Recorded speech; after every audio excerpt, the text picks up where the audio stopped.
in the places where you'd have to go west to east to get to the river crossing to Troutdale, why are you even considering this piece of property or this set of alternatives over here when you could just go out there where many fewer people live? But that's what Mark's team's doing right now. They're looking at all those dynamics. They're looking at who lives where. They're looking at all of the environmental factors we talked about, which aren't just limited to wetlands and species and things of that nature. It's the environment in which we all live. You know, us, our property, those things that we care about.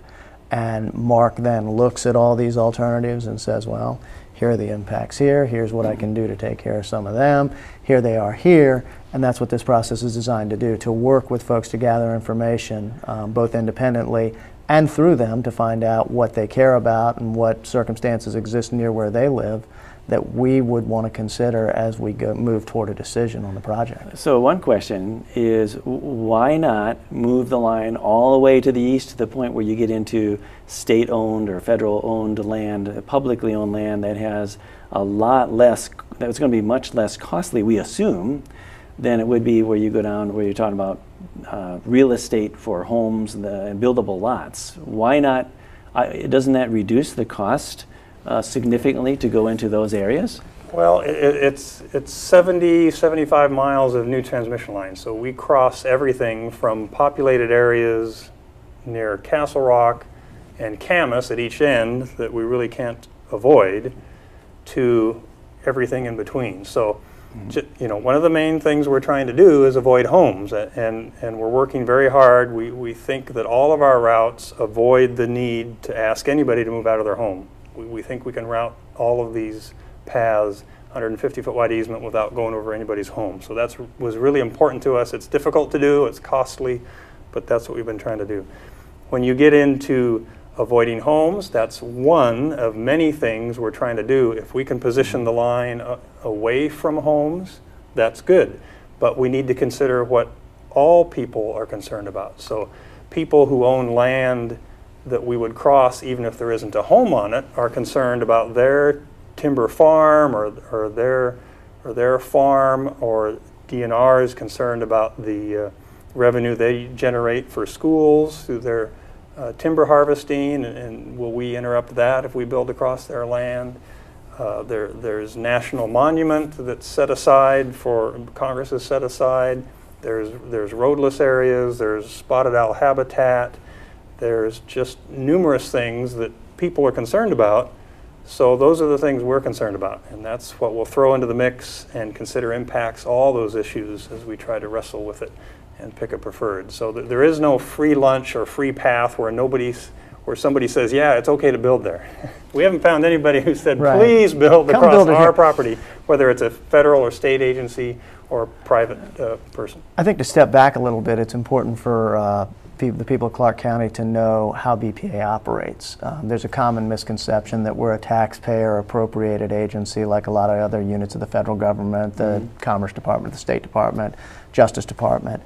We're not. We actually are a self-funded agency. We collect revenue from the power lines that we operate and from the marketing of the energy from the 31 dams in the Northwest and the one nuclear plant here. We cover our costs. We borrow money from the Treasury to use as capital to build these projects and maintain these projects, and we pay that, we make a payment to Treasury every year. We pay that money back just like any other business does to whoever's financing their operations. That's why when people say, well, you know, it's only a couple more $100 million to go here, or it's a couple more hundred, well, that comes out of your pocket, comes out of my pocket. I'm a customer of Clark Public Utility District, which is a major customer of Bonneville. So any increase we have in capital for any project that we have, be it improvements at the dam, energy efficiency, fish and wildlife costs that we incur through the program that we operate, or transmission building and those kinds of things, is ultimately going to hit me through my public utility if I'm a public utility customer. All of the investor-owned utilities here in the Northwest actually use our transmission system as well in certain cases to get power from one point to another. So we have to really carefully manage our expenses, make sure we can recover the costs through the operation of the equipment that we own and through other operations that require capital financing, to make sure that the Northwest ratepayers are getting sufficient value out of the things that we do. And we don't go to exorbitant go to the exorbitancy of cost to mitigate certain things. Which So we is have to be good, mindful because of that. not every branch of government operates that way. You are aware of the costs and the trade-off for that, so you try to get the most bang for the buck. I am curious, though, that I expect that whatever course you take, you guys have you're taking on a hard project, because you're going to get opposition no matter what you do. The question is, what can you do to minimize minimize the negatives? And I expect that people they're going to wonder why not go east.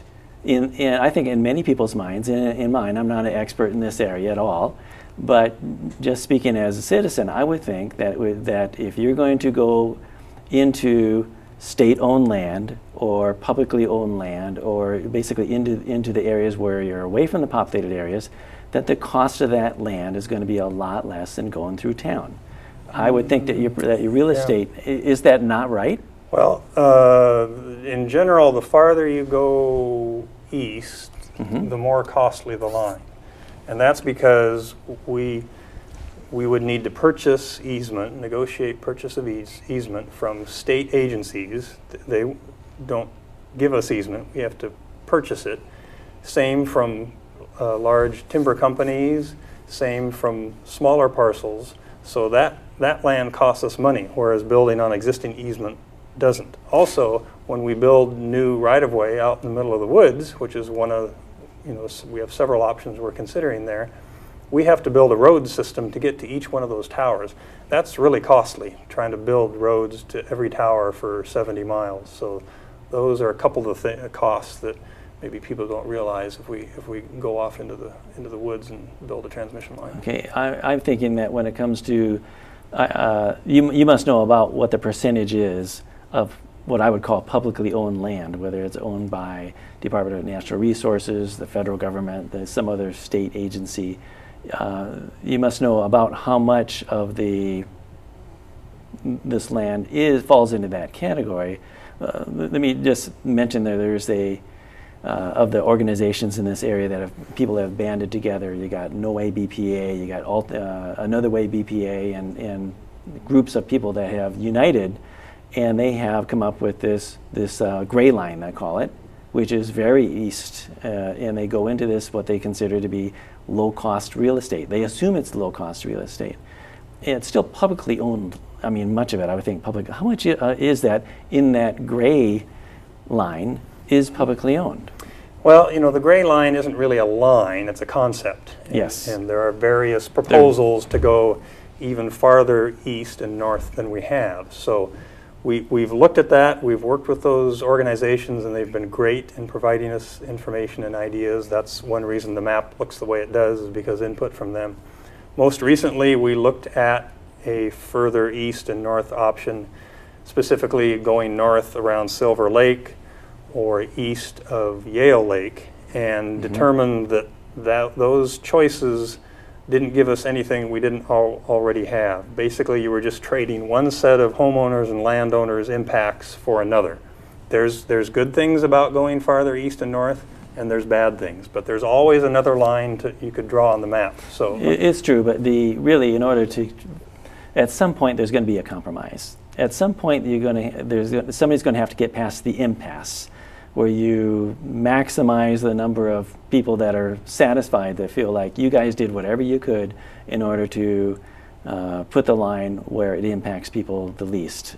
And why don't we look at the map you have here, and I assume you don't have the gray line on there, is that right? Right. Okay, so if you were to look, maybe you can point out which line, help us to understand this map. Sure. Actually, this different map would show land ownership. This one doesn't. But if you look at this area here, which is the K segment, that crosses mostly Weyerhaeuser land. So we've worked closely with Weyerhaeuser. I assure you, they don't want us to cross their land, because that interrupts their logging practices and ability to log, cable log, and so on. So we've gathered information and proposed a route across their land, as is shown there. So that's definitely out in the woods where there aren't any homes. Well, I wonder if because we don't show the ownership here, is there another, does BPA have another map Yep. on your site that does show the ownership for that? I would think it would be very useful to be able to show the difference between publicly owned land and like timber company owned land. Because public, maybe there's something that, for instance, the state legislature, if it's state-owned land in by some capacity, they could pass some law that says, hey, in order to minimize, it's better to serve the citizens rather than charge big bucks to BPA to be able to obtain the easement through there.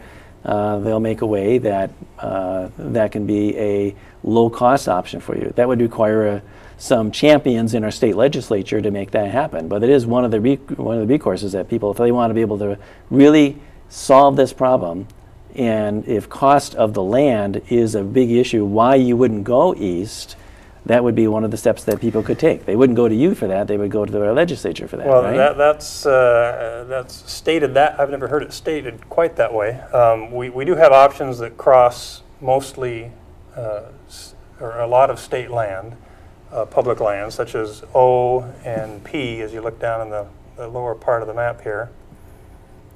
So we've worked with DNR and gathered information from them and located these lines across their property, trying to minimize impacts to them, but still have the performance we need from a transmission line.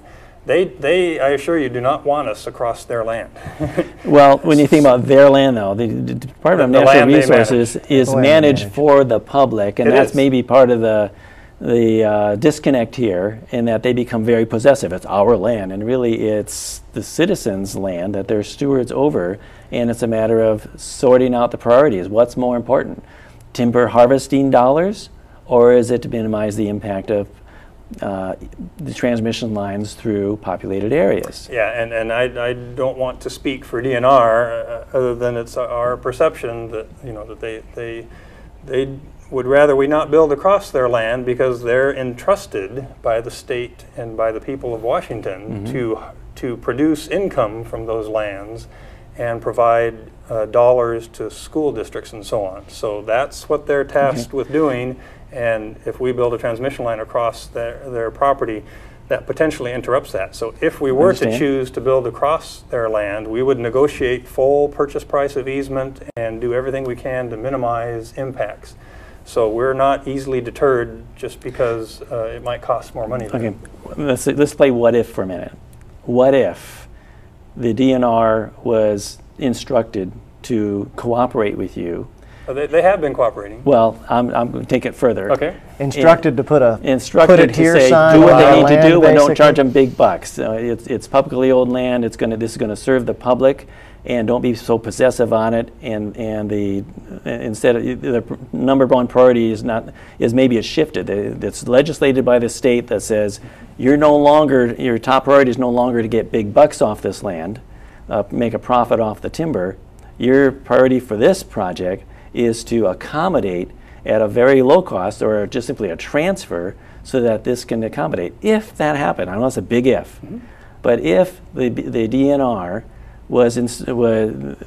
would accommodate that and say, okay, it's a zero land cost, what would be your response? That would be great. It's up to the citizens of Washington and their legislature.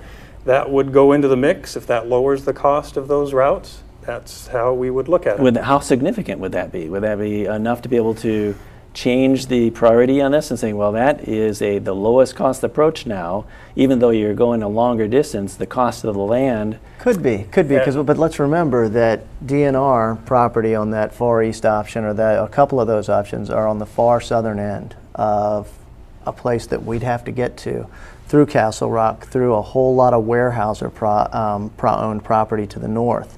Across Lake Merwin and Yale Lake, or out in that area where Pacificor owns a lot of property as well. So Pacificor being another Pacificor actually being another utility that operates two dams out in that area. Another public utility? Investor-owned utility, actually, that so they want does serve parts of the Northwest. They want to generate a profit. Yeah, absolutely. But there's no magic bullet in this process, and I think that we have enough confidence in the process itself not to have to speculate on what if such and such happened. I think that Mark's team's put together a really good, solid range of options